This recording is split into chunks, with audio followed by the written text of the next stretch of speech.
the BET, the people in there, the artists, because that's always how it works though. Like you guys in the industry, you look beyond just the music in South Africa.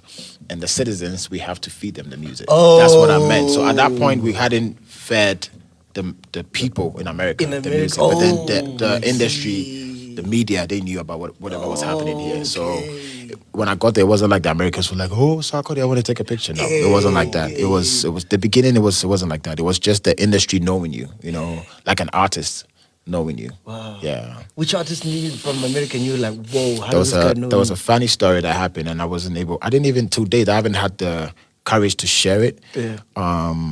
But then Ice Prince came to Ghana and he shared it. And because when I come to Ghana and share this story, there's no way they're going to believe me. So I was sitting at the BET on the aisle, and then we have Beyonce and her crew coming. And then she stood right in front of where I was sitting, and she was like, this, but obviously I knew it was not me. Yeah. So that's what I was thinking, because I was just looking behind. Like JC's behind me or something. Yeah. Then Ice was like, no, that was you. Then she just shook her head and just walked off. So when I saw her do this new project with a lot of African artists, I'm like, okay, kind of like these guys, they actually know what is happening. So Beyonce knew you? Wait, I don't want to conclude on that, because it's still...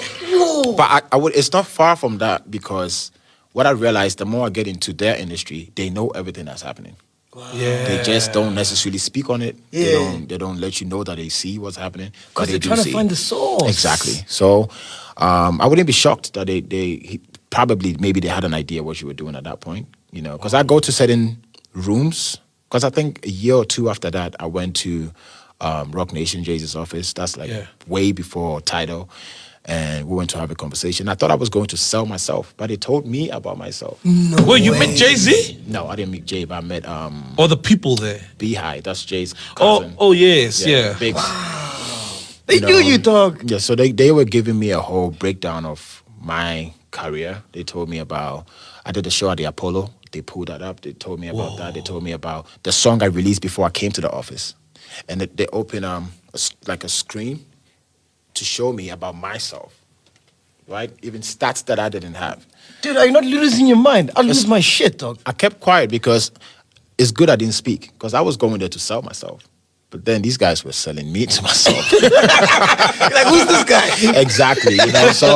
So that's one thing I just realized, that where Afrobeat is right now, I'm not shocked, because these guys knew whatever that was happening.